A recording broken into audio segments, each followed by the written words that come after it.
Welcome to another episode of the Global Green Action Project, a place where we get to meet amazing heroes doing great changes in the world to make it a more compassionate, kinder place through humanitarian, animal, and environmental initiatives. I'm your host, Jennifer, and today we have a bonus expert interview with Margaret Boersma. She is an amazing expert when it comes to social emotional learning to help with relationship success. And we're going to focus on mindful mindset strategies to support educators, parents, and youth. Having said that, let's begin that conversation right now. If we were to think of three strategies that we could empower parents with in terms of better supporting their children and youth, or perhaps even educators or mentors for that matter, what strategies could you suggest? Well, the planning for success strategy, which I alluded to already, I can go into that a little bit more if you like. So it's the be, do, have strategy, but most of us do it in reverse. We think if we have money, we can do something, we can go on vacation, and then we will be happy, right? Have, do, be. But it doesn't work like that. In reality, you have to be happy, satisfied, content, feel successful first. So it's a mindset thing. You get yourself in that mindset and you will be able to find creative things to do in order to have what you're looking for. I can give you a personal example if you like. So this is an example of my husband, and he's fine with me sharing this. It involves he's a sailor right from the get-go, like when he was 7 years old, and he wanted to take our family for a week vacation on a cruise boat. We don't own something like that. So he looked up how much it would cost to rent. Oh my goodness, it was astronomical. And so he at the time was in a success seminar, and he was learning the be, do, have strategy himself. So he said to himself, what would a successful person do in order to be able to have a vacation on a cruise boat? And the boat show was on downtown Toronto, which is where I live. And so he went down there a few weeks later, and he's, it's gorgeous if you ever get to go. Like they have all these boats set up, you can walk right onto them and just imagine that you're sailing, right? And so of course, he's like totally staying in his empowered mindset. What does a success person do? So he noticed this little booth beside the boats that they were selling, and it was a rental booth. It was the Canadian Yacht Charters. And he said to the guy, what kind of boat do I need to put in your fleet so that it will be booked all summer and I can sail it in the shoulder seasons? And he was told right away, get that 35-foot boat right there. And he asked all kinds of questions. He did all his homework, and then he called me.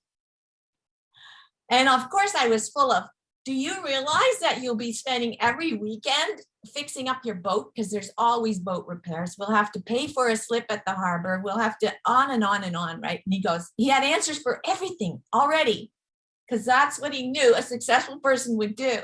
And then I had no more questions. And he said, why don't you come to the boat show? So I met him at the boat show, and we went back the next day, but we grilled the people in the booth and oh my goodness. And we got the boat. We actually bought a boat, which we never thought we would do, and took a mortgage out and put it in the Canadian Yacht Charters. So all July and August, we rented out. After 10 years, we will have collected all the revenue back that we put into it, and we get to sail it for a week in June and a week in September.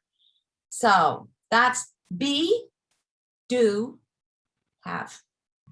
Pretty amazing. Great example. Thank you for sharing. Now, my next question was going to be, what strategies would you recommend for children and youth in terms of just being more comfortable in their community at school or with their peers, or being able to better communicate with their family members. It kind of ties into what you already said, but I'm wondering if you might have some additional strategies that they can implement. Because a lot of times, youth might not want to talk to mom and dad and they can close themselves off. So I'm wondering if there might be some suggestions there. As far like specifically for youth, right? Mhm. I think if you were to embrace the be do have strategy, which takes a little bit of practice, that would help you get your mind around coming up with a list of creative ways that you could talk to your parents. I think there are lots of creative ways, and some some ways are more comfortable than others for both you and your parents. So for example, I just raised a son, he's a young adult. And one thing that I found was more comfortable for him was not face to face conversations. And that might be the same for you. And it might even be the same for your parents. So, sitting in a car is a good time to raise a topic, or going for a walk. It might not be a common thing to do. In our household, it's very common to want to go for a walk with me? And it can be a very pleasant walk. And if you want to bring up a difficult subject, it's sometimes easier because you're outside, you're breathing fresh air, you've had a chance to walk a ways and relax and settle in. And it's not like face to face, it doesn't feel confrontative. So I think that's just a little tip.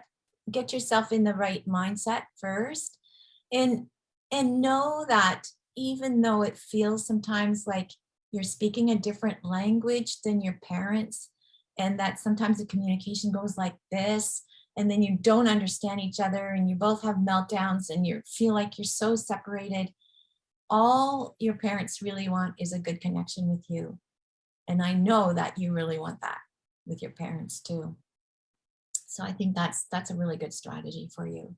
That's great advice. Wonderful advice in terms of just helping keep the communication open, right? Rather than shutting it down, because that's such an easy thing to do, right? When we feel uncomfortable or we want to share, but we just don't know how, sometimes we choose the path of just simply not saying anything at all. And that can be very detrimental in terms of building trust, building a deep, meaningful relationship with someone else.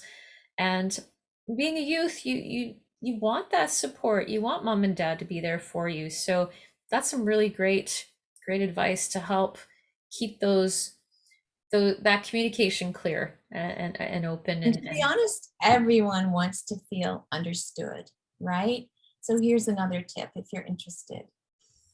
It's really good to kind of paraphrase what someone's saying in one sentence. So if your parents are saying something to you, rather than respond or move on in the conversation, say something like, so what you're saying is, and then just repeat it or paraphrase it to make sure you really understood what they were saying. I think that will help de escalate any emotional temperature, as I call it. So, you want to, when you're problem solving with anybody, not just your parents, you really want to make sure that both people are calm.